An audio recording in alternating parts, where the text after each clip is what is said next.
本节目由零糖零卡灵芝无糖也甜的 Kelly One 生气波波苏打气泡水独家冠名播出。我贼紧张，大家都想要你。我知道，不要被他们洗脑，你被我洗脑就好了。你不要有焦虑。我天天都做梦把他 KO， 我肯定能赢。来吧，说啥呀？我想说，我兑现了我的承诺，我答应的事情我一定会做到。我的诚心是，你们有道具，非你的理想形式。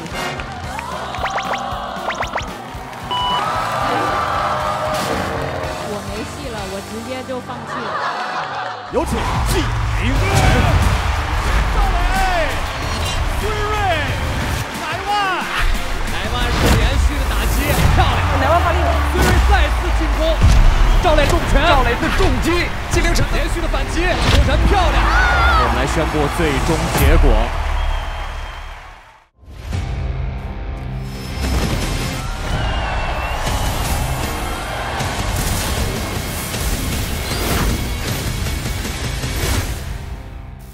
本节目由零糖零卡灵芝无糖也甜的 Kelly One 生气波波苏打气泡水独家冠名播出。本节目由好货职工特便宜、优惠直接特实在的淘特 APP 特别支持播出。我从来没有打过拳击，对于这个出拳这件事情，在我这个就是一个很模糊的一个概念。哎，我发现我在人身上不爱使劲儿。我必须想办法去解决孙睿不敢打的这个问题，这个肯定不行的，在拳台上这是非常危险的。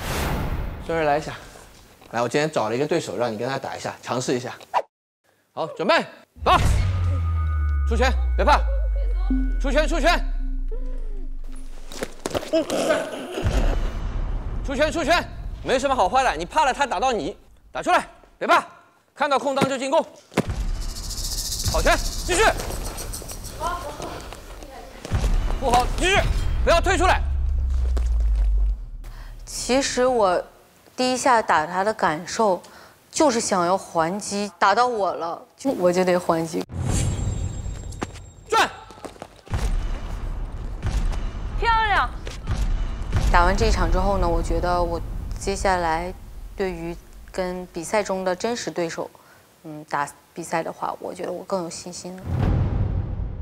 还是蛮好，就是我觉得就是至少因为我比较担心，就是你上台打实战的时候会紧张，不敢出拳。但今天看下来，至少别人在打你的时候，你至少还是还出去了，敢出拳了，这点是非常好的。至少有些空当机会你也抓住了。但是就是还是要多打多加油，这样你才能比较有保证去站在拳台上的时候能打赢你的对手。可是我最近就是因为工作原因有电影提档了，然后呢，还有就是说还有一个总决选的这个月末，就能来的时间很少了。孙睿应该来说，他的天赋啊，他的感觉啊都蛮好的，但是他跟我说他因为其他的工作的原因没有办法保证他的训练的话，其实当时我第一反应还是蛮失望的。这个就比较尴尬了，因为拳击这个运动毕竟要养成一些肌肉记忆的，否则你就算所有的动作都能很漂亮的做出来，但是你站上拳台的时候跟人家一下对抗，真的就是打不过别人。就讲难听点，就我们也不希望你能够站在拳台上的时候被对手打得抬下去。我想把眼前的事情全做好，但是现在你就会有那种无力的感觉，就是所有工作全部撞在一起了，你没办法好做，你现在就是要这样来回都兼顾好。就这样，所以就很烦躁。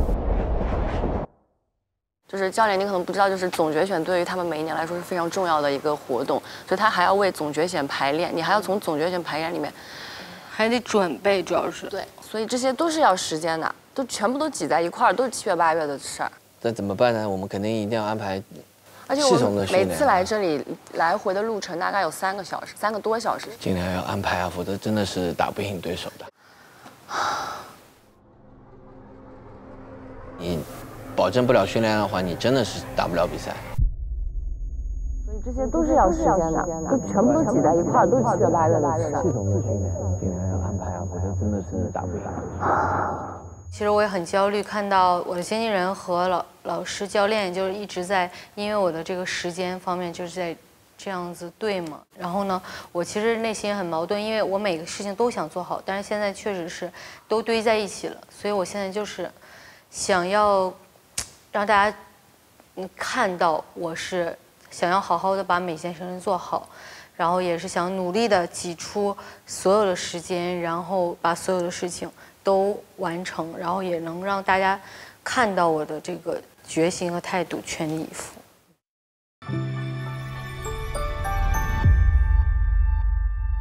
那这样我们就这样一天一天找空，怎么样？行，给你找，一天一天找空。那这样我就是多挤一点时间，然后来这边对抗，然后练一下基础在那边，然后我再把这个电影宣传这个每天晚上有时间，然后就跟教练视频。行啊，那我们现在商量下来就是几种训练方式，你能可以就是一个就是你拍视频，还有呢，对，还有就是在找一个就近的地方，然后练一练。行啊，你找一个就近的地方，到时候我们对一下，然后我们安排教练过去教你基础动作吧。对，行，谢谢教练。我们一定要赢啊！一定要赢。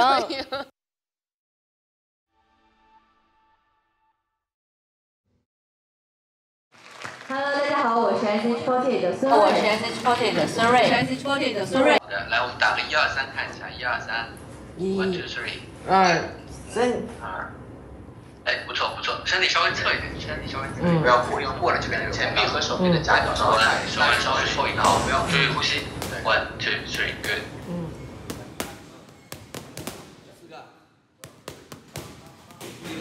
加油！我也想好好的在这个节目里发挥出水平，然后当拳王这种状态来的，然后也能让大家看到我的这个决心和态度，全力以赴。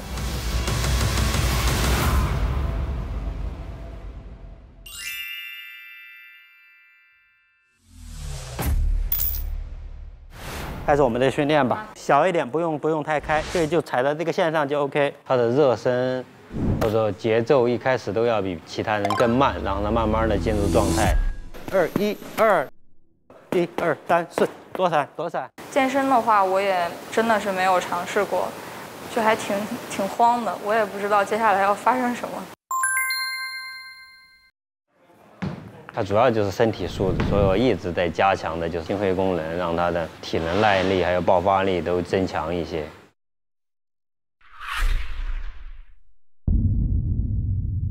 我站不住，站起来，不行，这是绝对不行的，来，训练就来这站直，尽量站直，不要下蹲。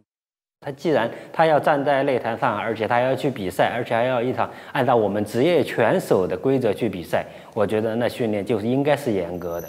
来，这站直，尽量站直，对，很好。来走，深呼吸，用鼻子深呼吸 ，OK 吗？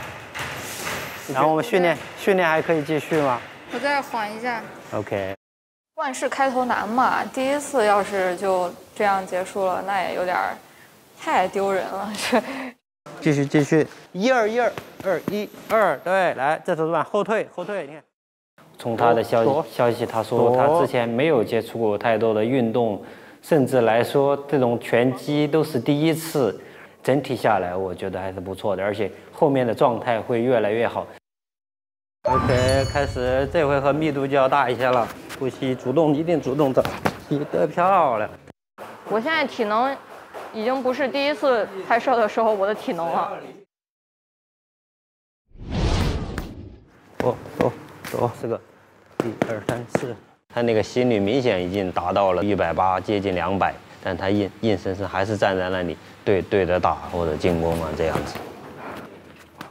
那我觉得这个比赛如果是10分，那我就给自己10分。我希望你也能坚持下来，然后一场一场的赢下去。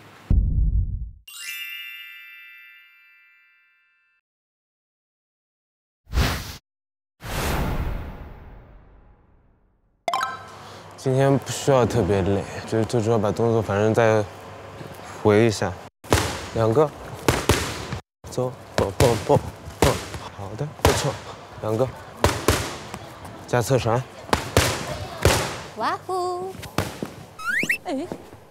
嗨，你知道你赢了的话，我们要选战队的吗？我就非常喜欢你。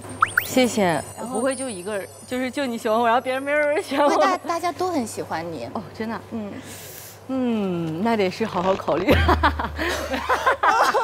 不要这样伤害我。没有，现在你在第一梯队。如果你进我战队，你可以教我跳舞，你就是我的师傅了。真的，好不好？然后你就是独一份儿。要不这样，我们在这儿，我教你点舞蹈。哎，好，你教我舞蹈，我在台上跳给你，你就进我战队。行。Sugar free now， 然后，叭砸一下。What？ 就是这样，腿这样，嘣砸一下，啊，然后这边，砰，然后，嘣，给我录下来，我要回去看那个。Sugar free now， 叭 ，Sugar free now， 叭，脖子这样动。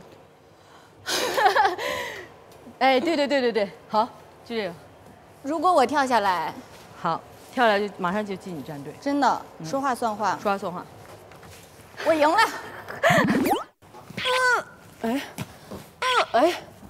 哦，嗨，推问题。Hello， 老师好。怎么你这也是来选？对的。真的。压力好大。为什么呢？就是呢，我跟他约定好，就是他如果跳了，我教他那个舞，他学会了，然后我就加入他的战队。啥舞？这样吧，我也教你，然后你们 battle 怎么样？可以，我最喜欢舞蹈 battle 了。来，这样 ，Sugar free now， 叭打一下，哎，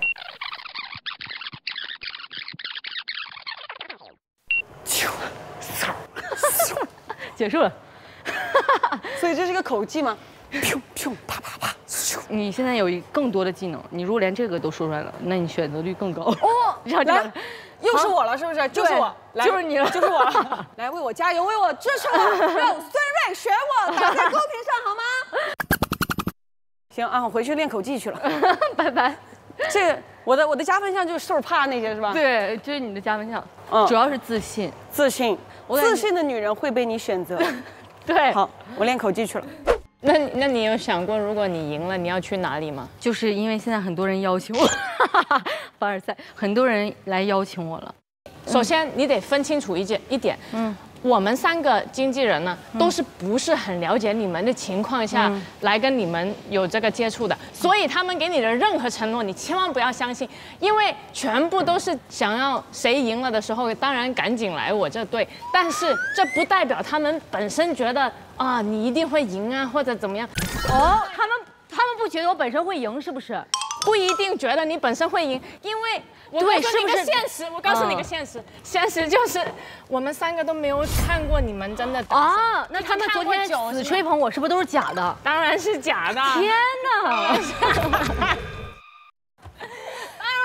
假的。我就在后面待了一下，你就当然是假的。我是真心咨询，你就压在你这儿，是这道理吗？肯定是假的，肯定是假的。看行动。看行动，看什么行动？那你我们可以有什么行动？我们就努力争取。我不会说话。除了给他跳个舞以外，我们还有什么行动是实际的？那我还是要跳呀。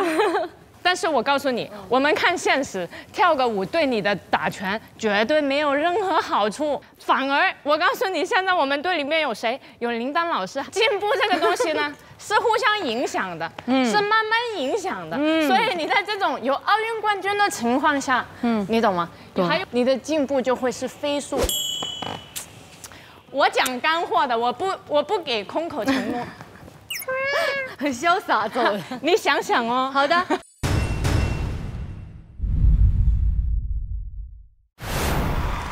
热血的比赛仍然继续。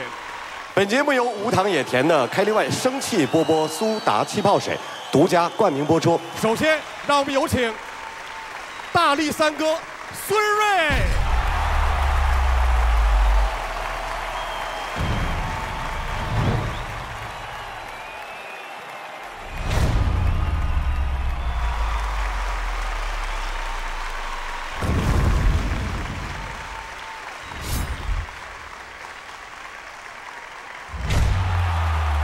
有请怪力拳击小天才乃万。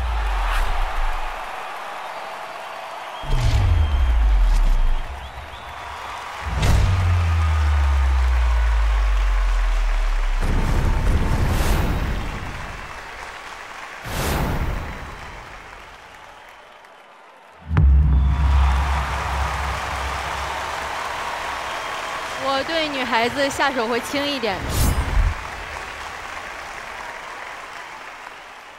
孙瑞，狠话没有，狠人一个，你乖一点。欢迎2位来到拳台，掌声送给孙瑞和乃万。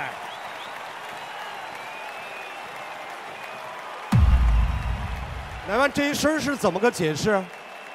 喜庆的跟过年似的。人家说这是 Chinese girl 中国娃娃，我说像伴娘。对，然后我说我今天穿像新郎，然后我们俩就挺好的，挺好的，状态挺好的。孙瑞的这个大力我能理解，乃万。怪力是啥意思啊？怪力就是从上一次来到这里到现在中间这段时间，大家可能要期待一下我的改变了。我以前是一个从来不运动的人，什么运动项目都没有体验过。这次因为来到全力以赴的我们，然后很幸运接触到拳击这项运动。其实我一开始是很抗拒，也很害怕的。但是真正当我开始体验、开始训练的时候，我整个人的由内而外的精气神，然后包括我日常的作息，都有一个特别大的改善。这个我觉得也是对我来说最重要的一个收获。乃万，你还记得那场吗？就是你看张颜齐和夏之光那场。我记得。那场孙瑞没在，乃万哭了全程。后来我就问我说：“乃万，你咋了？咋哭成那样？”乃万说：“因为我也不知道，我到时候打的时候，别人会怎么说我。”啊，是。现在还有这个担心吗？我到今天为止，我已经通透了。我觉得对那些会说我的人，我以后再也没有必要对他们说任何东西了，因为我这么独立的，靠我自己的努力，把自己的人生做得一点一点的更好，就是最好的证明。加油，2位！到了互换礼物的环节，来礼物。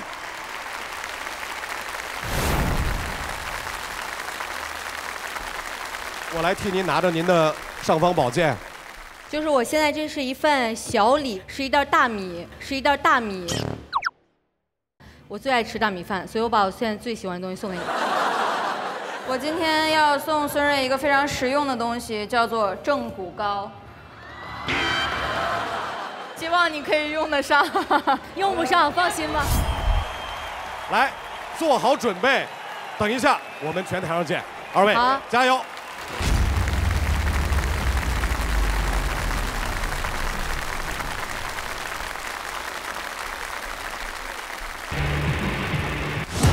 又到了大家给出信心值的时候了。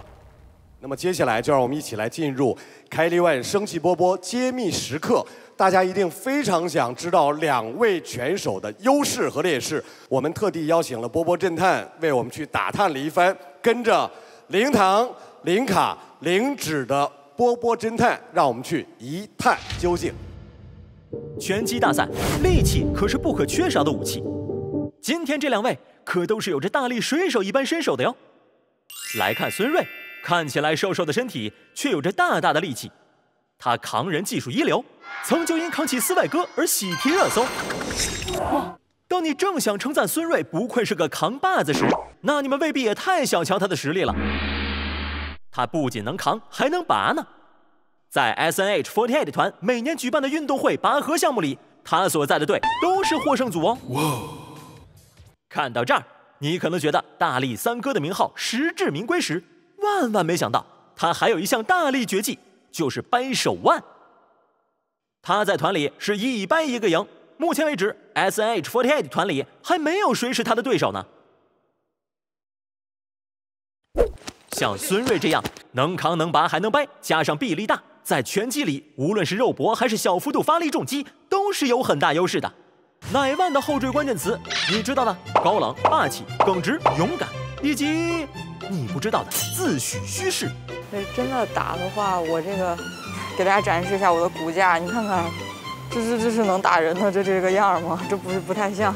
话虽如此，你们可别忘了，他可是上海戏剧学院木偶戏表演专业优秀毕业生。上第一节木偶课的时候，我们的那个木偶专业老师是一个老爷爷，他让我们每个人把那个6、7斤重的东西举直，右手举直，贴着耳朵，胳膊举直，站1个小时，练基本功。然后一节木偶课是4个小时，举1个小时的木偶，然后剩下3个小时呢，就是用另一只手操作那个木偶的两个其他的机关。举着6、7斤的木偶，这听起来可不像是手无缚鸡之力的样子。这一拳下去，不知道对手懵不懵。经理人们，你们好好选择吧。可能你们经常看到孙瑞在各种各样的节目，包括影视作品当中大力的表现，但是千万不要忽略，乃万大学的那个木偶剧专业4年，你甚至于可以把它看成他的专业课是4年必部的基础力量练习。3位经理人在所有的信息补充完毕之后，请做出你们的决定。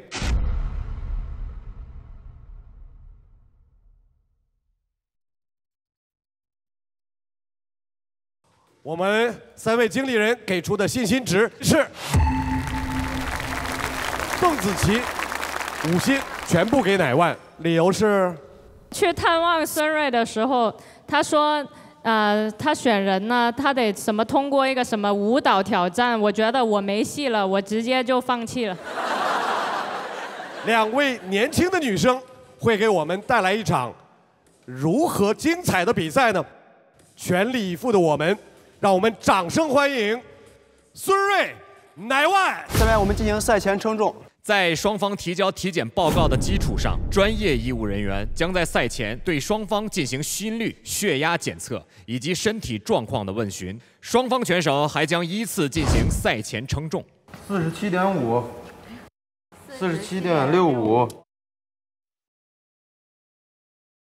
接下来有请双方进行最后的赛前热身准备，迎接即将到来的第1场比赛，让我们拭目以待。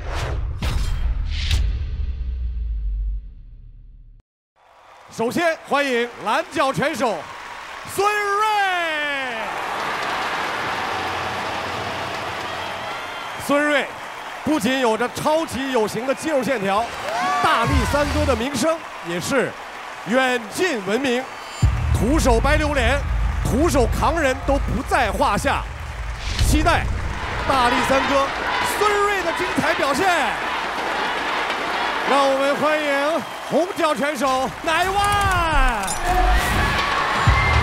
乃万，木偶戏专业出身的他，右手臂力惊人，单手举起7、8斤的木偶，轻轻松松，是教练口中意志力过分顽强的拳击小天才。乃万将用拳头证明，没有一个键盘可以敲碎乃万的话语权。欢迎乃万，气势起来了，重拳出击，哇！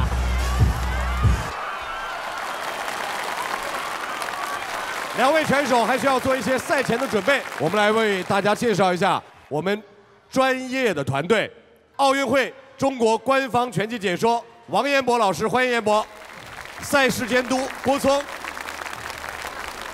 计时员飞鹤，编裁李峰，编裁王慧玉，医疗监督赵新宇，青岛市医疗专业急救团队。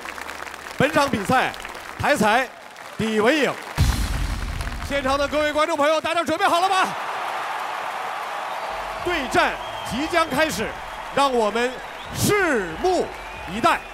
好了，观众朋友们，我们现在为您带来第3场女子拳击比赛。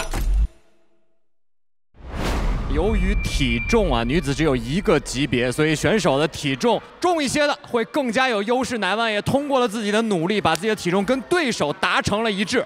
注意，不要击打后脑，不要头撞，不要击打腰部以下。听我的口令，注意安全。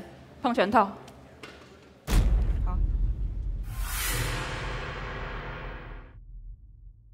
今天呢，红色护头、红色拳套的就是乃万啊，那蓝色护头和蓝色拳套的是孙瑞。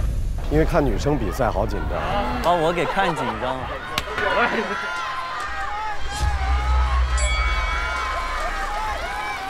我们看两位选手一上来以后选择同样的报价，箍在自己的前额位置，这样是打内线的选手的开始。我们看到孙瑞的后手拳击中了乃万，对乃万造成了位移，而且乃万有点失去平衡。乃万冲过来以后，孙瑞再次命中，孙瑞非常漂亮。乃万在这一段时间连续训练，我们看他的效果能给我们带来多好的成就。面对孙瑞狂暴的打击，乃万选择了后退，但是在游走中还在找寻着机会。在面对乃万的这个进攻之后，孙瑞选择了连续的进攻，攻击了乃万在鼻梁和头盔之间的这个空隙。我们看到孙瑞的拳的命中率非常的高，虽然拳并不重，但是连续的重击，特别是后手拳的单一重击，对乃万造成了巨大的压力。孙瑞现在占据着点数的绝对优势。孙瑞一记漂亮的后手拳击中了乃万，孙瑞这一次的拉长弓的对战，对于乃万造成了巨大的压力，乃万并不示弱，开始反击。拳台上的时候，选择有更多冷静的游走，非常有可能为自己带来下一次进攻，但是没有，孙瑞再次进攻，哇！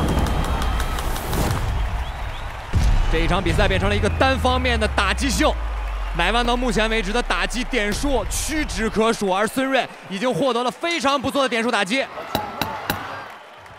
还有最后的10秒钟，两位选手没有什么进攻意图，还在审视对方。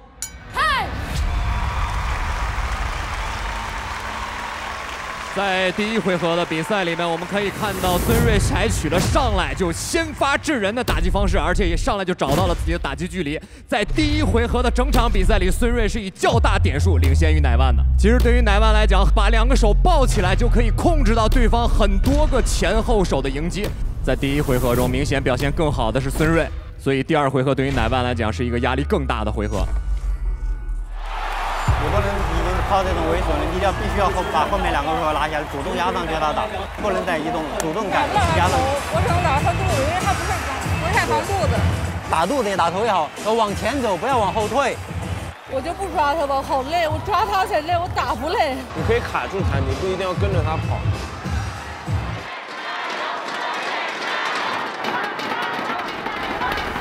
比赛第2回合开始。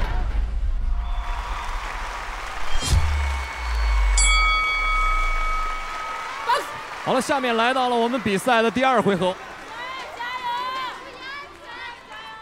上来以后的连续后手拳，但是乃万没有放开，漂亮，连续的打击，打腰部，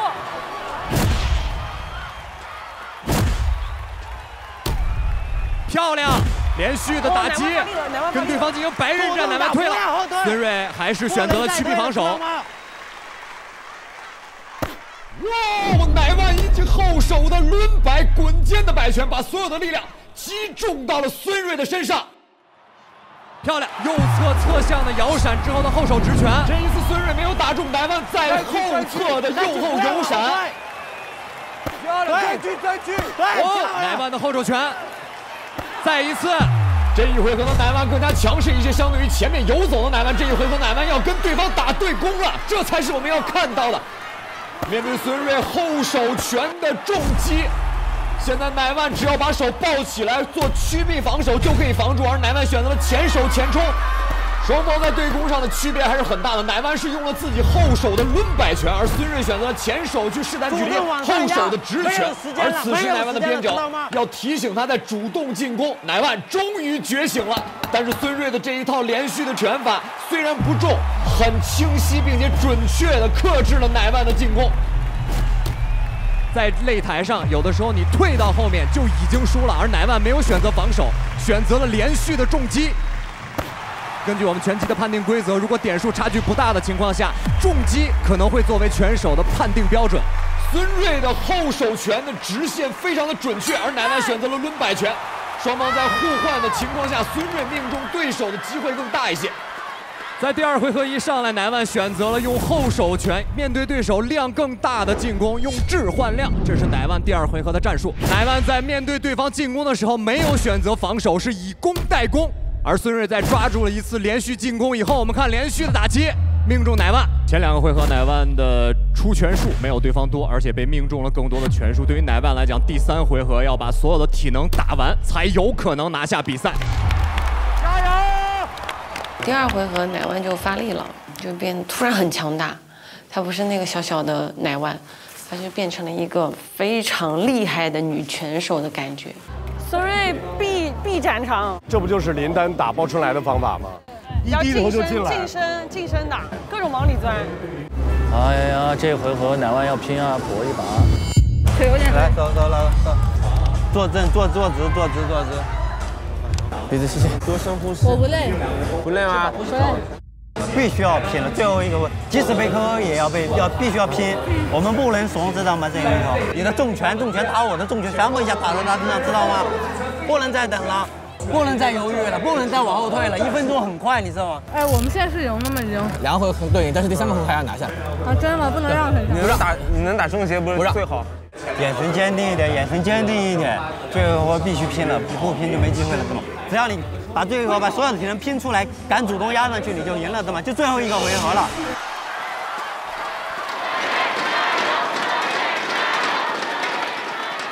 好了，第3回合比赛开始。握手，最后1回合。最后1回合，狄文莹老师还是让2位选手先碰一下拳套，缓解一下这个剑拔弩张的气势。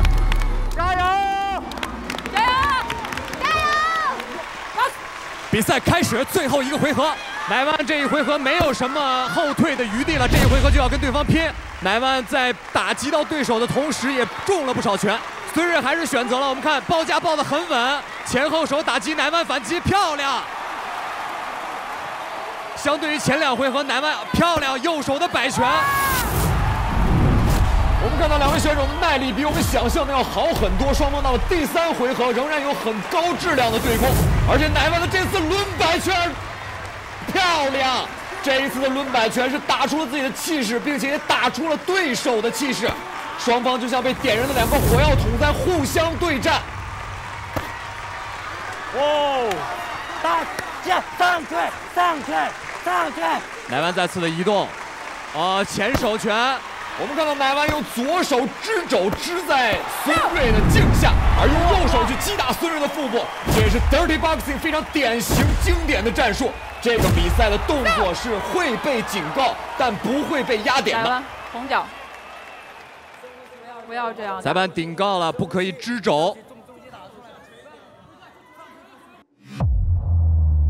深呼吸，不用管他们的深呼吸。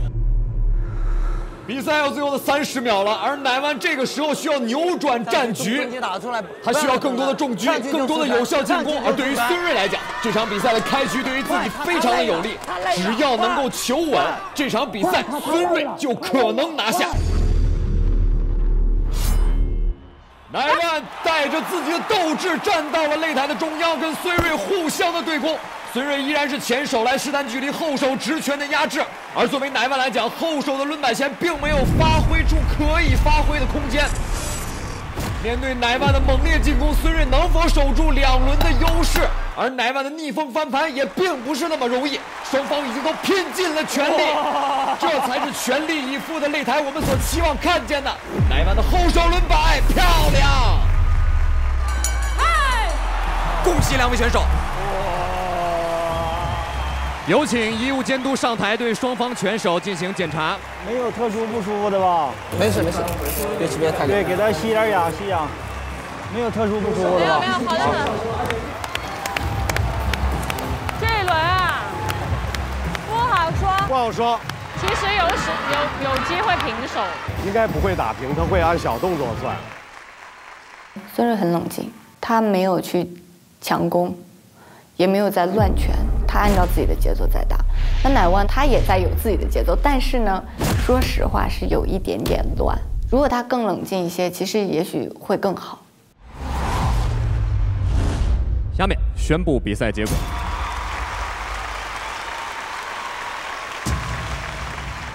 1号裁判28比29，2号裁判28比29。哦，呀，也太接近了。3号裁判，27比30。哇！比赛结果，蓝角一致性获胜，恭喜孙瑞。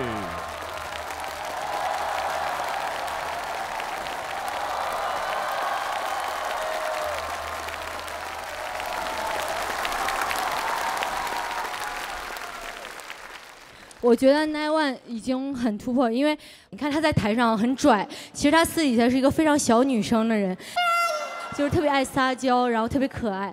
然后，所以我刚才在拳场上就看到他咬着牙，然后其实他有几次我感受到，就是你被我打了一拳之后，然后但是你还拼尽全力这样上，然后我就觉得你这个精神就是非常感动我，真的谢谢你。我还记得我几年前在另一个节目上面第一次看到乃万的时候，他那时候表面上看起来就挺凶的，就是他几年前的那种可能是外表的虚张声势，但是今天的他在表现出来的真的是里边有实实在在的一些经历，就是这个结果其实我觉得对你非常非常非常重要，因为就是这些结果才会让你以后的作品更加的感人。谢谢。我认识乃万也是通过别的节目认识，我心目中的他应该就像是一个强者，我觉得他有一层盔甲。但是我来到这个节目第一次见到他的时候，我觉得他瘦瘦弱弱，然后坐在角落，我以为他是在隐藏实力。然后他站在拳台上的时候，第一次他真的非常害怕。但是当我昨天去看到他训练的时候，我都没有说话，我就觉得，哇。只有25天，你变了，你不用害怕外界的声音，因为你就是最棒的自己，真的不需要听那些声音。我觉得这就是这个节目最大的意义，在一个很短的时间内，我们变得更强了，会有更多人喜欢你，大家都非常支持你，听到了吗？我觉得你要有自信，你是最棒的。慢慢的，你的这个盔甲会越来越强。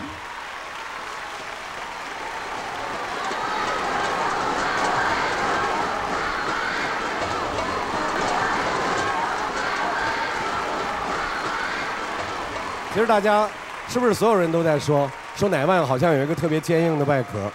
其实乃万那个坚硬的外壳，有的时候是为了保护他很柔软的内心。所以乃万。希望全力以赴过的你，可以扔掉那层外壳，因为外壳多坚硬都没用，最有用的是你的心要强大起来。全力以赴过，感受会不一样。我想分享一件训练过程中的小事儿，好吗？就是在前2天训练的时候，我的教练勇哥他，让我站在就是墙角。不让我动，不让我还手，然后他打了3个回合，我就打我，让我扛打。然后那个时候其实我很想哭，因为真的很痛。但是我在那一瞬间，我突然想到，比起这些疼，我更受不了以后软弱的我自己。然后我就忍下来。然后到后来的每一天训练，其实真的很累，因为我不喜欢运动的一个人。但是现在因为拳击真的改变了我太多了，因为我马上要离开这儿了，所以我要对一直陪伴着我、支持我和继续喜欢我的人，我要说，今天哭完之后，自信的乃万就又回来了。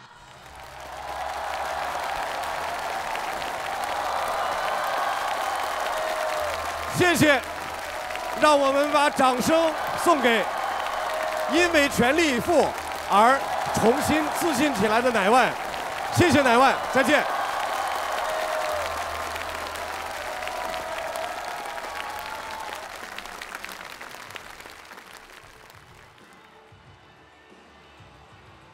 超乎我自己的想象，应该也超乎了很多人对我之前的印象，所以我觉得来这儿就是全力以赴嘛，我已经做到了。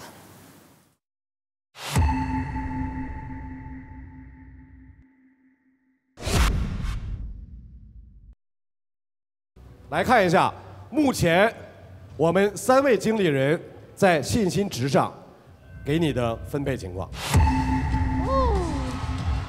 沈梦辰和徐璐2个人都是全信心值给你，请2位老师自由舞动起来，好不好？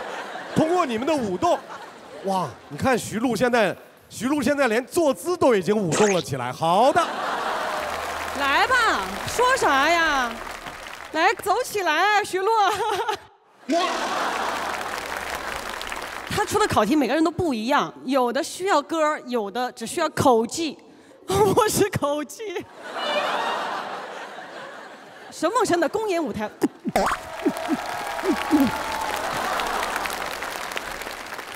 有个女孩叫孙瑞。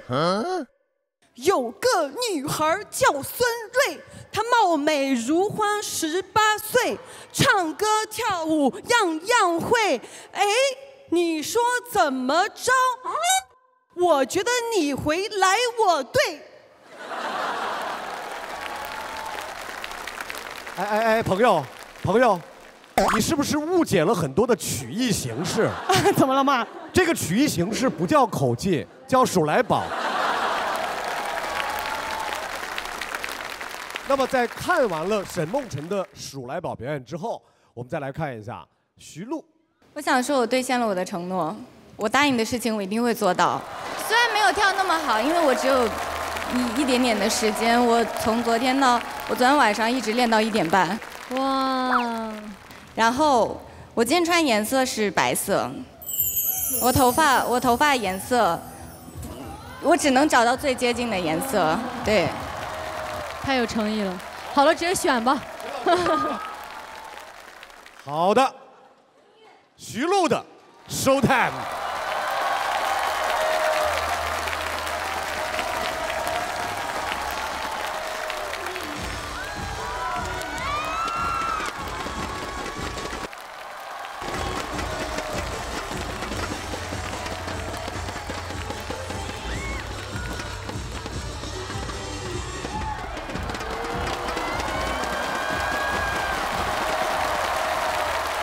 一看是花心思了，对不对？对对。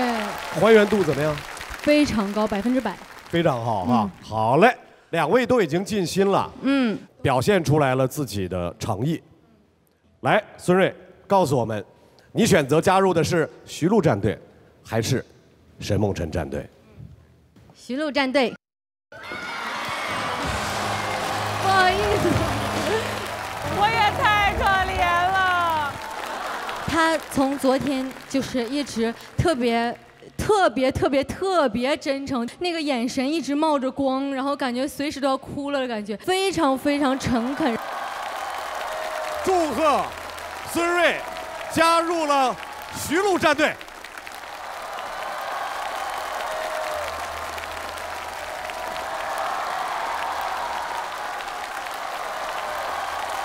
掌声送给2位。各位，你现在正在收看的是《全力以赴的我们》，不要走开，拳赛仍然继续。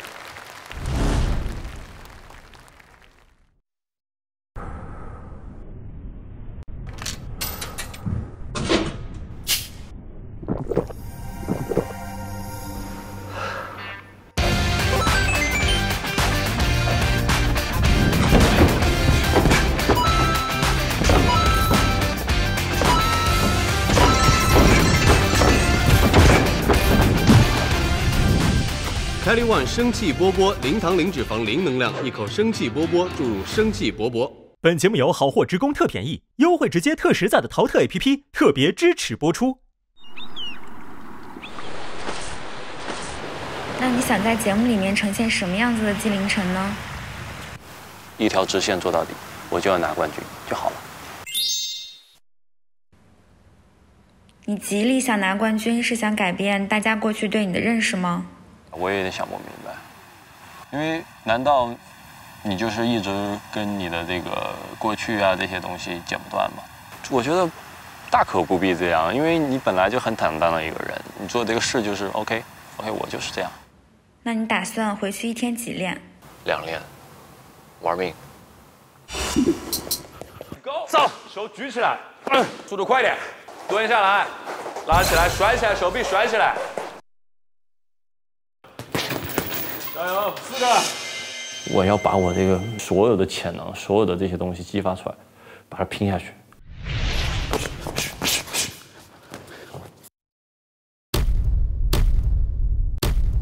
后手太少了，前手没危险。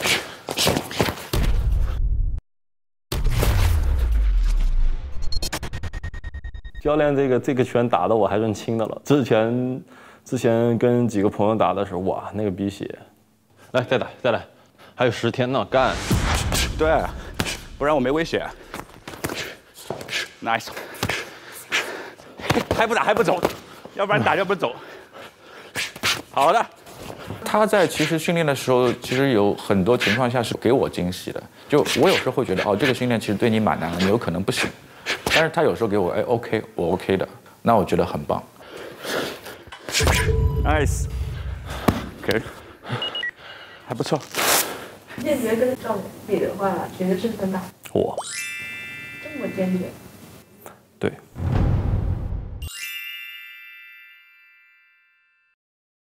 2、3。我觉得自己还有很多问题，比如说就是体能是特别大的一个问题。快冲刺！冲刺！我觉得他对拳击非常痴迷，他每次上实战，他都要求我用全力跟他去打。你得让他打，只有高强度的这种实战才能进步很快。突去！就前2天一起打实战，然后跟一个职业的选手去打，他就一直等我的一个漏洞，然后我也非常紧张，但是后来还是有2次被他精准的打在脸上。我刚想出拳，然后这块就有空当，之后就一拳打上来。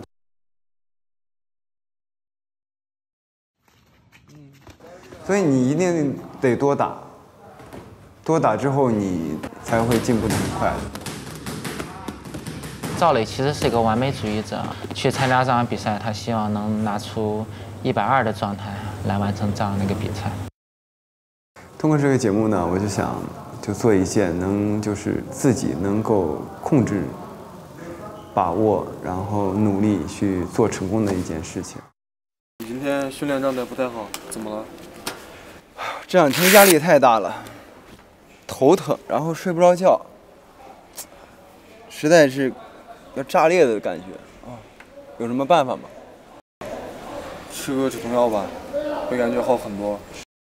可以啊，那我一会儿就吃，实在是扛不住了。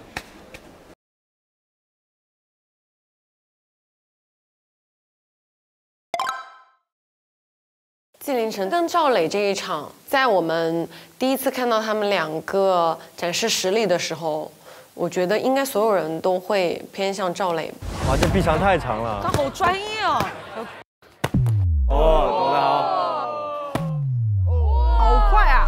我觉得赵磊是一个想要真正的赢得比赛。我的第一选择就是赵磊，重量级他最厉害，大家都看得出来，所有人都想争他，那我想当第一个进去的人。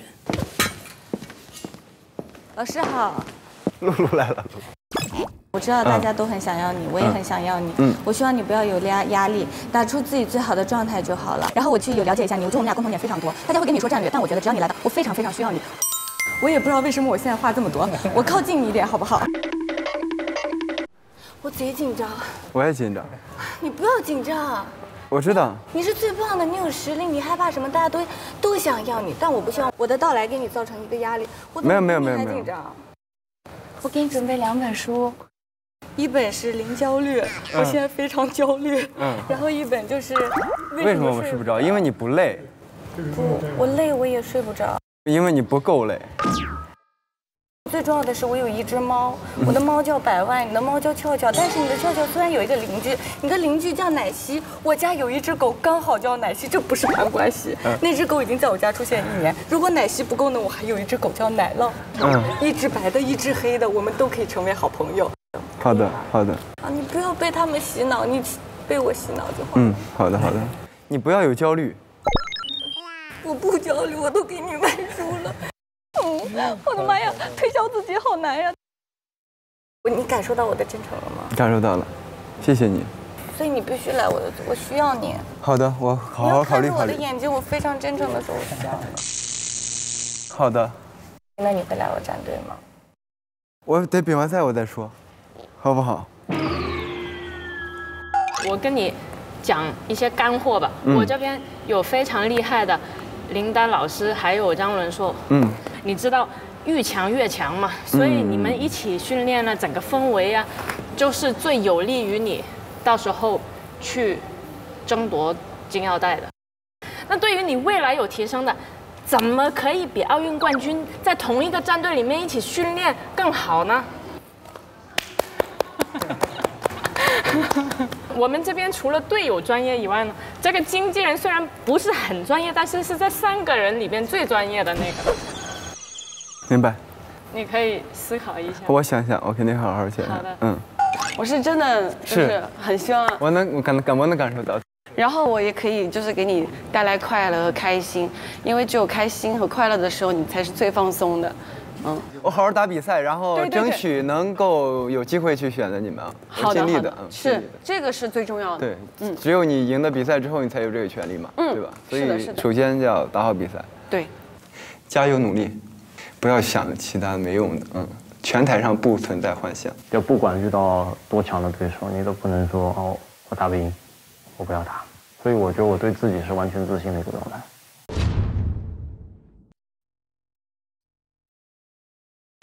欢迎各位回来，热血比赛仍然在继续。首先，让我们有请暨大力士纪凌尘。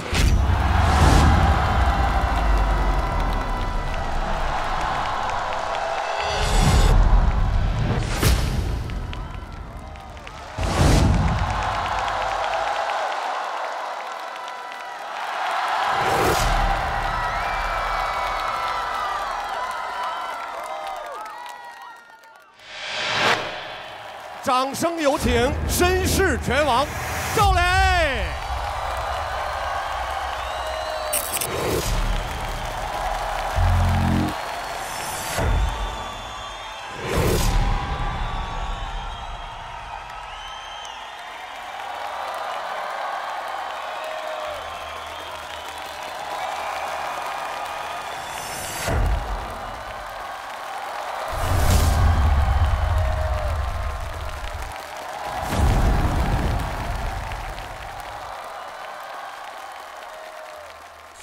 磊哥，一直以来你都是我的偶像，但是今天我要以下犯上，把你拉下来。注意安全。加油！欢迎2位来到拳台。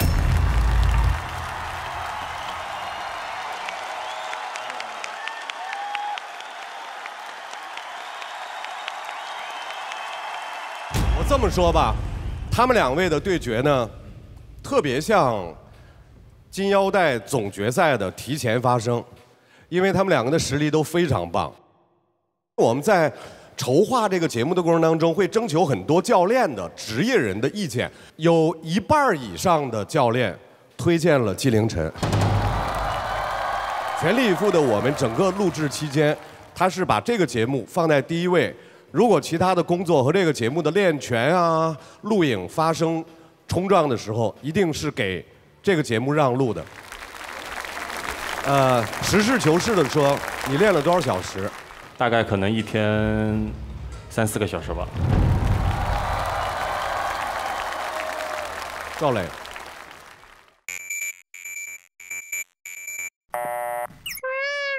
什么问题来着？你练了多少小时？没怎么算过，有空就去了。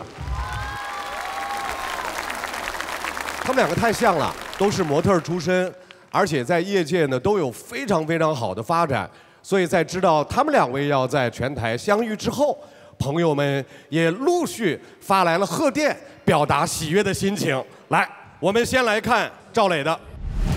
大家好，我是杜鹃。Hello， 我是何穗。大家好，我是鞠晓雯。大家好，我是李烨。听说你去参加比赛了。作为磊哥的粉丝，我在 T 台上注视着你，在拳台上支持着你。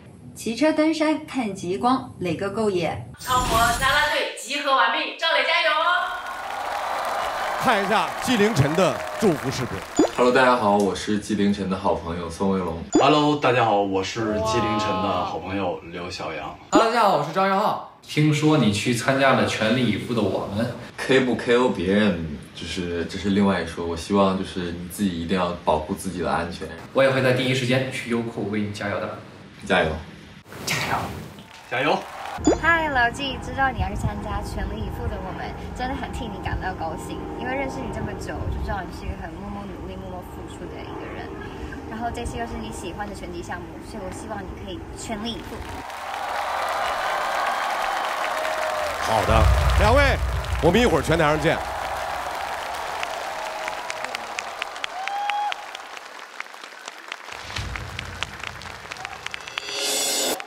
来，到了你们来给出分值的时候了。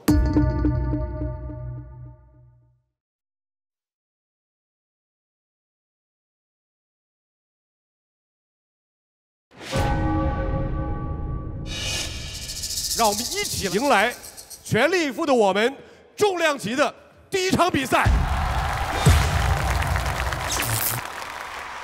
首先，让我们欢迎的是蓝角拳手纪凌尘。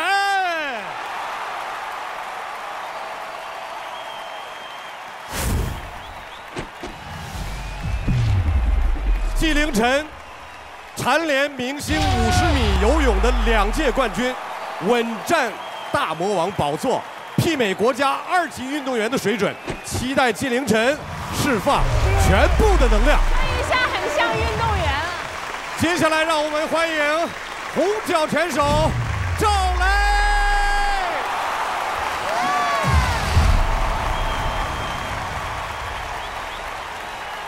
赵雷，他有着健硕修长的4肢，拥有多年泰拳的基础，深邃的目光无不透露出必胜的决心。接下来这场模特跨界的拳击比赛，让我们拭目以待。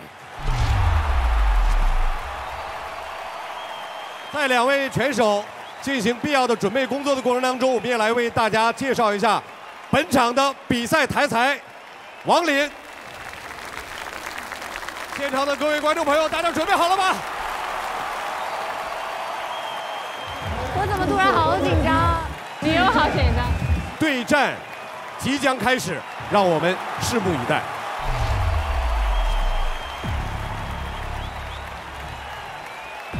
好了，观众朋友们，这里是我们为各位带来的重量级比赛的第1场比赛。那么2位选手也是在我们全力以赴的我们栏目里面第一次出现的最重量级的2位选手。也就是重量级代表了这个项目里面的最强战力。来了，同志。现在手心都是。我也是。不要打后脑，不要打腰部以下，听我口令，保护好自己啊！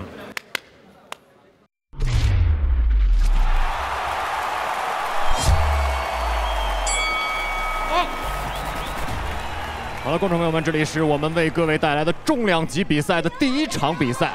看赵雷前4拳，先发夺人。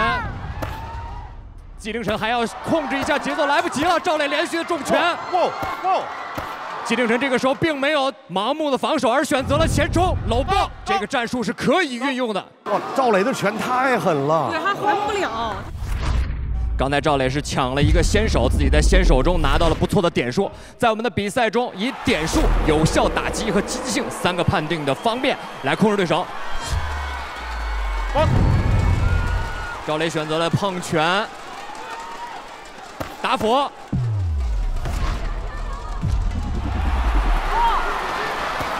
打斧，前后手。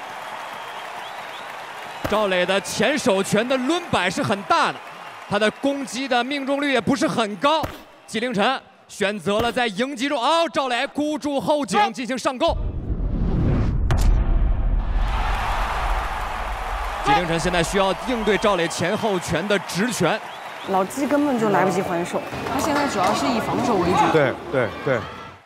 box。那纪凌尘在面对对手重拳的时候，并没有选择防守，而是前冲。在前冲的时候，一定要有的放矢的反击。我们看赵磊的主要节奏就是控制在自己的手里，前后直拳的迎接，加上搂抱。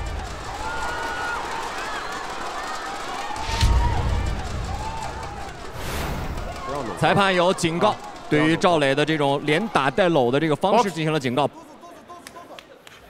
赵磊站住以后的前后直拳，对于纪凌尘来讲，已经被对方打到了后面。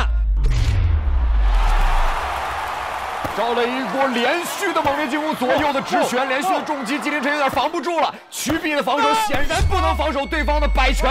裁判读秒了。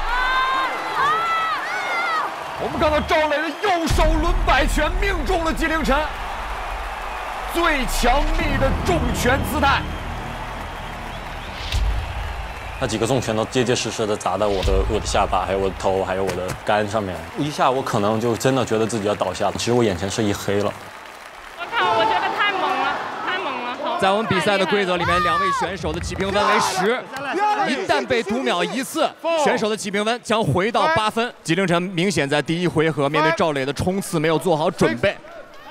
7，现在的纪凌尘要做怎样的反击呢？被读秒一次以后，他的起评分现在是处在劣势的。赵磊选择了碰拳，大佛敲响了10秒的响幕。后手拳，纪凌尘漂亮，连续的反击。纪凌尘的左手拳开拢之后的右手拳击中了赵磊。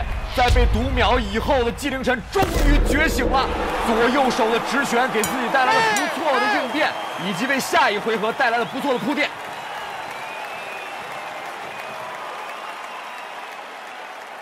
坐下，来，不是。在第一回合的比赛里面，我们看到赵磊用自己的前后直拳压制对手，而纪凌尘刚开始的时候并没有做好很好的防御，而选择了跟赵磊去对攻，于是更具有主动性的赵磊拿下了更多的点数。由于刚才纪凌尘被读秒一次，所以纪凌尘的起评分已经变成8分。这场比赛在纪凌尘一方，需要给赵磊一次重击，明确的让裁判读秒，才有可能把比赛拿下。觉不觉得他们两个的体能都差不多？但我觉得打头已经跟体能无关了。到了第一局最后结束的时候，纪凌尘找到了一点感觉。其实就看看会不会张延琪跟夏之光那一幕重演嘛？第三轮的时候会不会重演？上去就不直接砰一下子就直接打，上勾挑他头，就打他头。他打你肚子你就打他头，跟他换一个。他打你肚子你打他头不吃亏的，就你就直接口气，砰一下子就直接打下去。你已经赢了，一个毒靶不容易，你已经赢了。不要着急，就刚才这样，再少一点，看准了再打，知道吧？就不用去跟他连续，就看准了1、2，对，知道吧？不用着急，很好。比赛第2回合开始。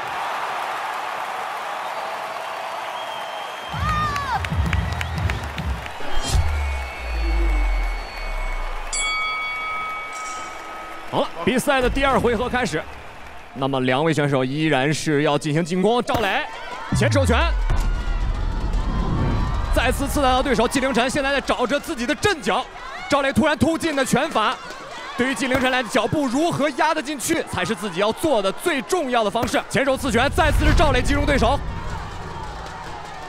后手拳、前手拳，纪凌尘连续的摆击。节奏。纪凌尘在赵磊收拳的瞬间进行了反击，而这次的进攻是有效的。我们看纪凌尘现在在读取赵磊的攻击模式。我们看到这一次的纪凌尘用双肘挡住了赵磊的进攻之后，选取了反击，非常漂亮。纪凌尘抓住了赵磊的攻击模式，他能不能扭转乾坤？而赵磊现在改变了攻击模式，我们看赵磊朝向纪凌尘的面部一顿的重击。根据我们3个回合的判定依据，选手最多可以丢3分，而现在纪凌尘已经丢了2分了。每一回合的10比9，3个回合的30比27是一个选手的一致性判定最多能拿下的分数。走。两位选手前面的对拼过于激烈了，又抱在了一起，是不是体能出现了一些小问题？毕竟连续的输出之后的体能有可能会出现后续不济的情况。还是来自赵磊再次的刺拳，3次完全命中，左手右手的平攻摆拳。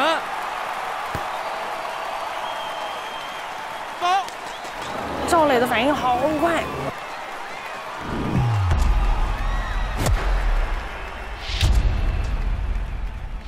纪凌尘还是选择以攻对攻，但是在对手擅长的节奏里边，自己是不擅长的。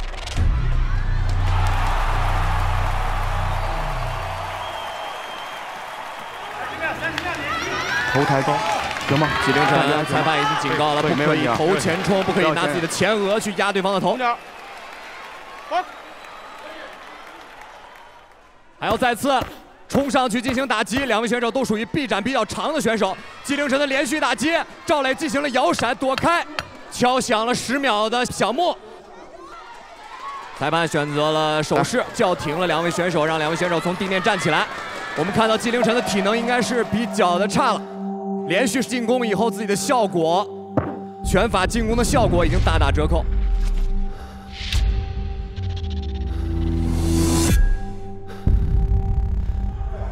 没力了，没力，有点没力了吗？心里不断的给自己打鸡血嘛，就说不能被倒下，如果这样就输了，那我来这边干嘛？加油！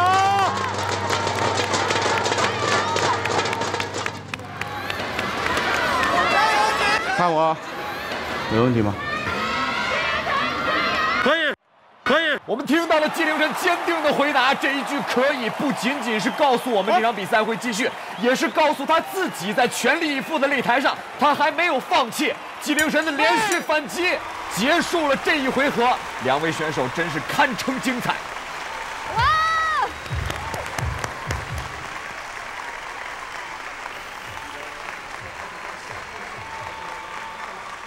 那么在双方的比赛中，赵磊更擅长自己的实际把控，而且纪凌尘的状态还是不错的。我们在眼神里边看到了他的斗志，在场上的体能表现也是非常不错。受到了赵磊连续的打击之后，在第2回合并没有被对方击穿。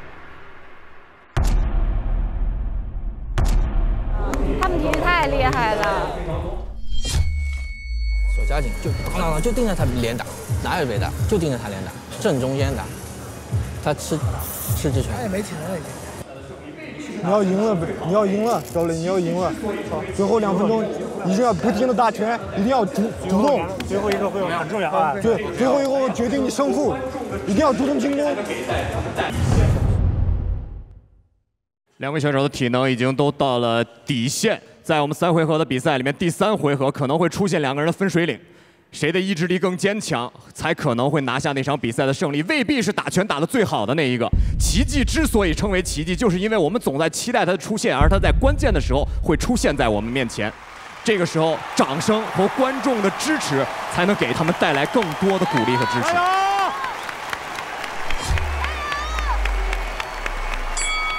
比赛现在要开始了，身穿一身白衣的是赵磊，黑绿相间的是纪凌尘，连续冲击。第3回合对于纪凌尘来讲，已经没有更多可退的空间了。在冲撞的过程中呢，赵磊的头盔被拽开，纪凌尘做得非常的不错，在自己连续被对手打击了2个回合以后，还可以选择如此有力的进攻。老纪刚刚打了几个重拳？对。比赛继续。命中，再次命中，第3次命中，来自赵磊的3连击，全部打在了纪凌尘的脸上。这一次赵磊改变了自己的策略，不再出重拳，而是出了更快的刺拳，漂亮。刚才的这次后手拳是一个非常标准的后手直拳的重击，长刀立马。赵磊把后手抬起来了，也是为了防止纪凌尘的前手。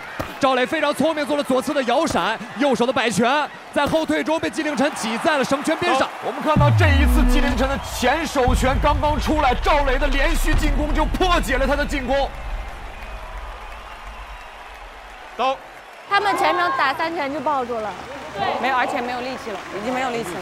纪凌尘的最后一个回合，自己的这个长劲儿展示出来的非常好。走。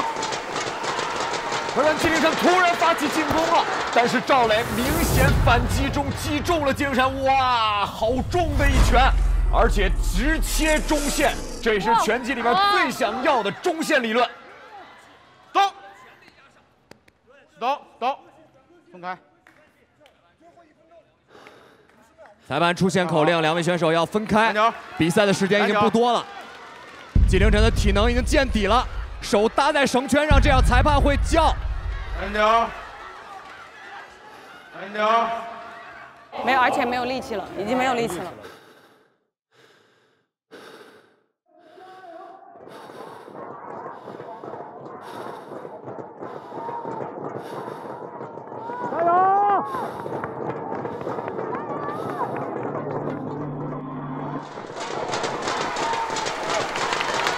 加油！ 怎么样？可以，可以。这是纪凌尘最后一回合的意志展示力。这不仅仅是一场拳赛，对于纪凌尘来讲，这是他人生的另一个升华点。纪凌尘还是站在了擂台上跟赵磊进行对攻，仅仅是站在这里，就已经证明了他在这个擂台上已经做出了最好的自己。我们在比赛中很少见到这样的情况。后手拳，赵磊再次命中，但是纪凌尘冲上来了。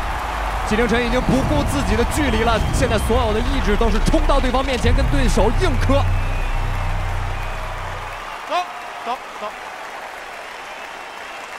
我看到我有几个重拳打到他的时候，我就想，我的机会来，我要干掉他，我要翻盘。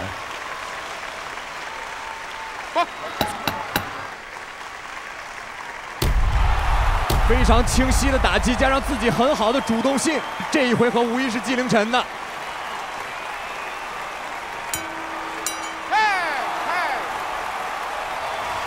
两位选手给我们带来了今天开场以来第一场重量级的比赛，不仅仅堪当着作为重量级的第一位选手出战，也堪当着作为全力以赴的我们在全力以赴我们擂台上的重量级选手的标杆，也是整个拳击选手的标杆。靠着，赢了！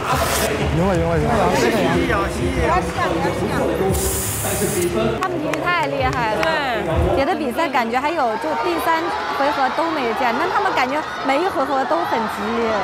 我觉得第3回合是大家体力消耗最大的时候，那一定是意志力。你出拳的话，只能让你站在拳台上，但是你防守的话，可能拿到金腰带。 在前2回合，赵磊已经拿下了非常多的点数，特别是在第1回合是拿到了10比8的优势，但第3回合无疑是纪凌尘的。在自己前腿跨步接后手直拳的那个时间开始，这一回合就是纪凌尘的回合。在整场比赛的后手和前手的连击中，在自己前压的势头里，在自己的主动性上，我们相信这一回合纪凌尘会拿到一个不错的优势。 其实那个时候你根本不会在乎结果输赢，因为他们真的，我每次比完赛都会说这个，站在台上就是英雄。下面宣布比赛结果：1号裁判29比27，2号裁判29比27，3号裁判29。 比27，比赛最终结果，红角一致性获胜，恭喜赵磊！再次把热烈的掌声送给2位。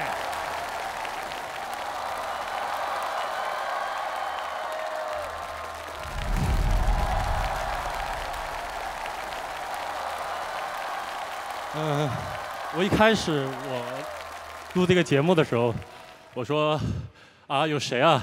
然后后来他说有赵磊，我说啊，磊哥，我肯定打不赢他呀。但是我练拳击的时候，我的教练跟我讲，如果你真的怕，那你真的就输了，你输一辈子。你什么事情都怕，你不敢去挑战自己，不敢去战胜困难，你真的就输了。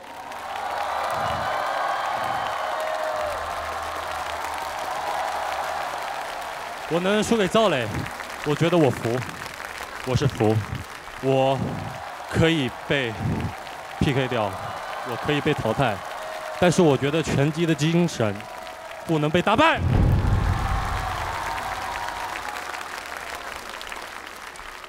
我觉得能站在这个台子上都是胜利者。当我知道我要打比赛的时候，我就开始无比的焦虑忐忑，我就每天晚上在想，不能输啊。到了昨天来的时候，我才觉得输赢不重要，重要的是站在这儿，完成一次男人该站在的舞台。对，这就是全力以赴的我们。哎呀，好有爱呀！他们两个是真的内心，而不是形式抱一抱。对，他们彼此是有爱的。感谢纪凌尘付出的努力，谢谢纪凌尘，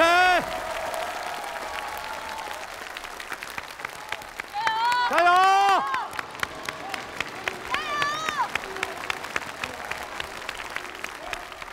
输了就输了，任何理由都是懦夫的表现。裁判读秒了。当时第一场的时候就觉得，如果这样就输了，那我来这边干嘛呢？所以我觉得我不能被倒下。怎么样？可以，真的，没问题。懦弱的人是不能练拳击的，所以当时我就咬牙坚持下来了。我觉得就是今天自己发挥了自己应有的东西吧，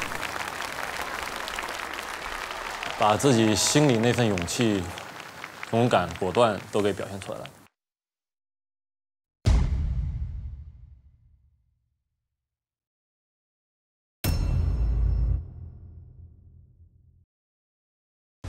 来，赵磊，到了你要面对选择的时候了。我们再看一下我们3位经理人的那个信心值，没有差别，都是5星。赵磊老师好，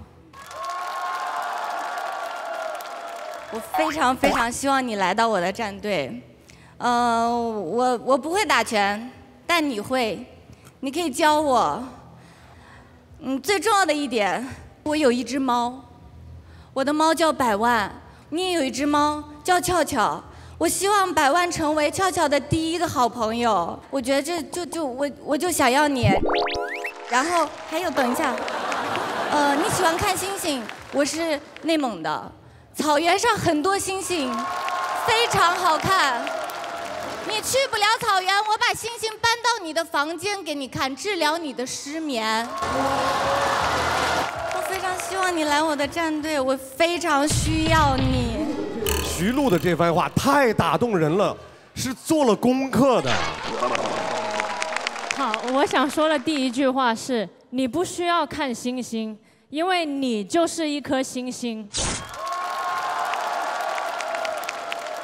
虽然我没有一只猫，但是猫跟打拳有什么关系呢？我的战队是我们3个战队里面能够对你最好的。像徐璐说的，去他的战队，你跟他一起成长。你来我的战队很厉害，张晶量级非常厉害。你来我的战队的时候，你跟林丹老师和张伦硕老师一起成长。然后我再告诉你另外一个观点，是我能够帮助到你的，因为我做很多的巡演，所以我知道怎么去克服上场前的焦虑。我觉得可能在打拳上面我不能够非常的专业，但是这里重点，他们2个也没有多专业。哎，怎么还拉踩？但是在心理上面，这个是真的能够帮助到你现场打比赛的，就是我能够帮助你解决你的心理上面的一些焦虑。好的，谢谢。啊，是这样，我只有一颗诚心，我的诚心是。怎么有道具？赵磊老师。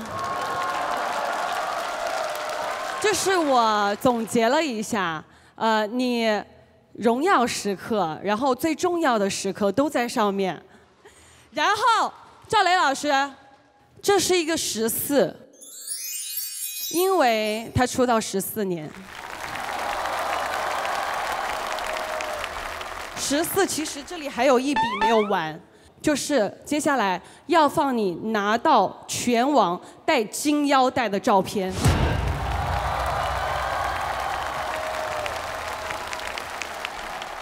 老师，我来补充一下，你在林丹老师退役的时候，你还专门转发过他的一个微博的一个 post， 他们的都是还没有完成的，我是直接林丹老师来了我的战队，我已经完成了。赵雷老师，我们说句最实在的话，你的职业想要做什么？除了模特之外，是不是演员？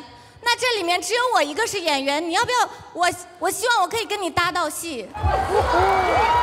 赵雷老师，第3张照片，我这边有一张照片，是你当不是谁来找你？好，各位，好了，这样，赵雷，听我说，谢谢，再见，走吧，何必呢？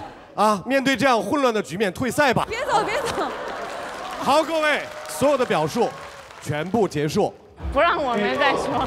我们现在给赵磊10秒钟倒计时，开始。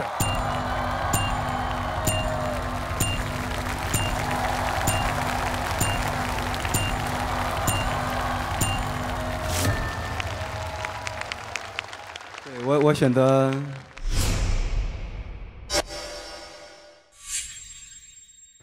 邓紫棋。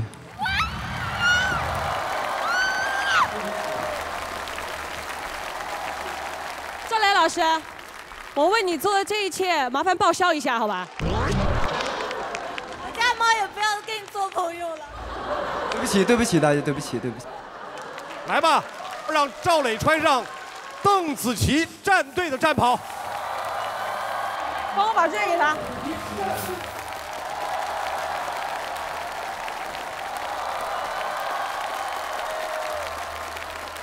我们再次祝贺赵磊赢得了这场比赛，同时也祝贺邓紫棋。各位不要走开，拳赛仍然继续。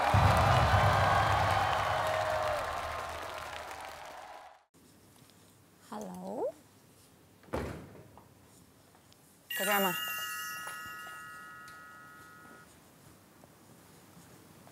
是要给我看什么吗？哦。我刚补的妆，老师，你们别这样，我还想再哭一遍。我可了解这种环节了。完了，这是我第一次跟你们见面的时候吧？我觉得我是一个和拳击这项运动八竿子打不着的人。对，走。吐气，对。啊，这个时候你看我脸还是尖的，有一种连着跳了100遍 Yes OK 的感觉。对，很好。走，站直。如果你坐下去，你就很难再次站起来了。往下蹲，再往下蹲。OK， 继续。我躺一下。站起来，不行，这是绝对不行的。来，这次是绝对不允许再坐下了。你要在这个时候问我，你是否有那么一刻开始后悔？我愿意坦诚地告诉你，是有一点。是我能说出来的话了。第一次要是就这样结束了，那也有点太丢人了。1、2、3、4、2、3。我这个好胜心和好面子这个事儿还是有点挺夸张的。我不怕就是在对抗过程中受伤，我没有关系。就一开始的话，我会担心赢了会被人说，输也会被人说。怎么都会让人捉，但是现在没有这些顾虑了。原来我打的时候是这样的呀，还挺好看。我就会尽我最大的努力的。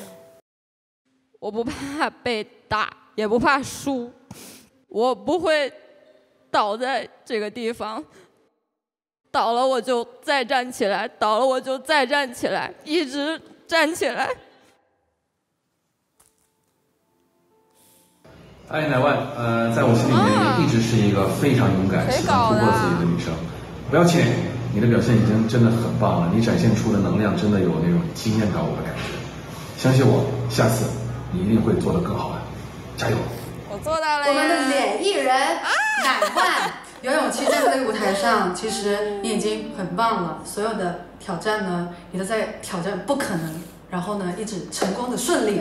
不过我知道。你也肯定不会放弃的，所以加油啊，姐妹 ！Love you。Hello， 亲爱的乃万，当我知道你参加拳击节目的时候，我真的是太震撼了。但在我心目中，你就是这样的，单薄却有韧性，娇小又强大，充满了力量。所以要祝福你在这个节目里，而且你要知道很多人支持你，为你打 call 哦，加油，爱你乃万。其实成绩怎么样并不重要，因为你在我们心里已经是最棒的、最优秀的那个。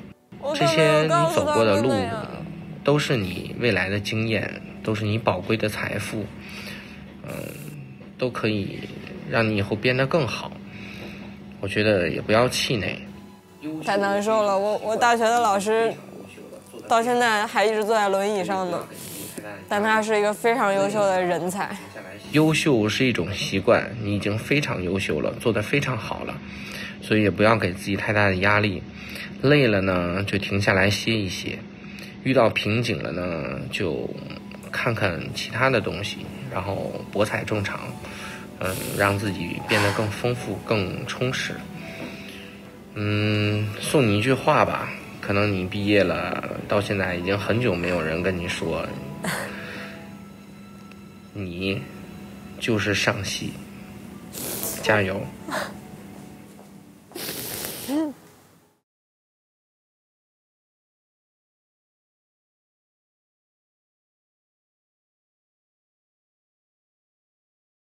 现在回头看看当时的自己，会不会觉得特别的不容易？没有人是容易的。来这儿，大家大部分99%的人都不是接触过这项运动的，没有人是容易的。大家都为了在拳台上的短短的那几分钟，付出很多的努力，求一个问心无愧吧。我问心无愧了。好，乃万打板，拜拜。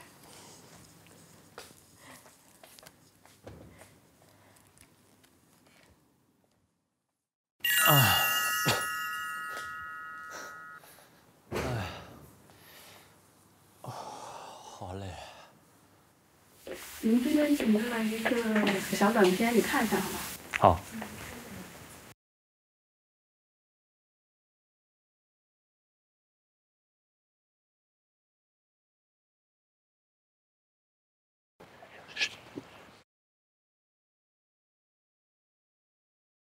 要自己活得开心，自己做自己享受的事情，我觉得就特别好了。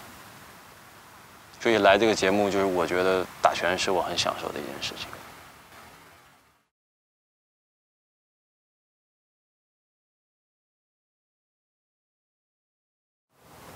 那你打算回去一天几练？2练，玩命。我喜欢拳击，我也不想丢人。我不想辜负节目组对我的期望。算什么？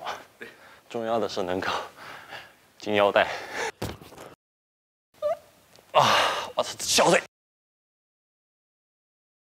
因为我的目标是冠军，我不是为了过来就是露个脸，然后玩一玩。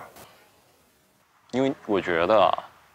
体育类、竞技类，你就专心去做好一件事就行了。名利人设这些我都觉得很扯，没有多余的时间和多余的想法去做一个事情，你就一条直线做到底，我就要拿冠军就好了。没有啊，人都会成长啊，人都会往前看，对吧？你就跟打拳一样的，你每一拳你都要往前打，你不能往后面打呀。想赢的漂漂亮亮，输的风风光光。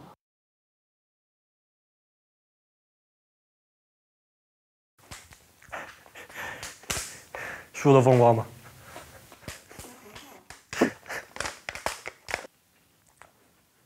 谢谢，谢谢。我觉得我觉得我在视频里说的话，我觉得我做到了。别下，走，手举起来。来就是想大家看一种精神。纪凌尘的体能已经见底了，手搭在绳圈上，这样裁判会叫。安点。怎么样？可以。你做一个演员也好，一个艺人也好，你参加一个东西，你其实有一种责任感，是让大家看到一种品质。就是输赢其实没有那么重要，重要的是你想通过拳击告诉收看节目的人，他们想从你身上看到什么。我觉得这个才是最重要的。我的旅程暂时就到这儿了，各位选手能继续加油。收到节目邀请的反应，你是什么样的？我鼻子比较高，我首先怕鼻子被打断，我这种鼻梁修复起来还挺麻烦的。你喜欢照镜子，你觉得你穿这个鞋子跟你的衣服更搭，我觉得挺可笑的。体重差了9公斤多一点。超重的那一方第一回合就从9分开始打起。我带了大拳套，我移动速度慢，还扣1分，我全是劣势，不是很能接受。首先有请全能钢铁奶爸烧饼 ，BB King 陈明，诺夫克星盛宇，火力重拳说唱教练黄旭，西北战狼肖顺尧。我们当时都还很小的时候一起拍过戏。哇，真的吗？牵手成功了！我为什么这么感性？我只是想说，就感觉好像突然有个礼物给你了，就是很感动。怎么了？我选你不知足是吧？现在能改票吗？为什么那么多悲剧都是因为男人不懂得拒绝？勾拳，陈明，摇山一波的后手直拳，也上头了，陈明也上头了。他们怎么突然变成这样了？是不是？黄旭的后手拳命中盛宇，哇！盛宇的前手平头拳命中，而黄旭的摆拳的力量是非常好的，一旦能够压到对方的身边，这个摆拳很有可能为自己创造奇效。黄旭的劲儿太大了。让我们宣布比赛结果。我与世界的冲撞，在于不断上阵。Battle for peace. Battle for love. 年轻就要上阵。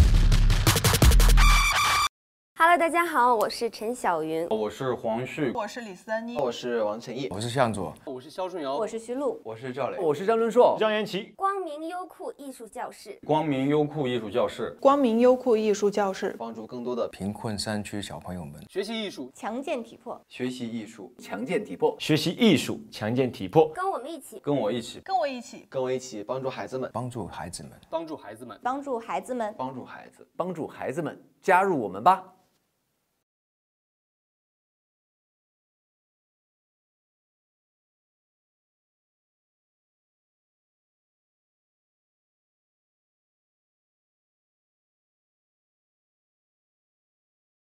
登录独家社交媒体平台微博，搜索“全力以赴的我们”，参与话题互动 ，get 更多精彩内容。更多节目精彩资讯尽在新浪娱乐、新浪综艺。百度搜索“全力以赴的我们”，观看更多精彩内容。打开微信搜一搜，搜索“全力以赴的我们”，看更多精彩内容。打开搜狗翻译 APP， 全力以赴学英语。上 QQ 浏览器搜索“全力以赴的我们”，获取节目更多精彩内容。感谢合作伙伴接电，手机没电找接电，全力 battle 不断电。上手机天猫搜索“全力以赴的我们”，赢取生气波波专属红包。独家社交媒体平台微博，首席合作媒体新浪娱乐微博综艺、新浪综艺，指定回答社区知乎。特别鸣谢微博运动、微博格斗、微博武术、微博体育、微博政务。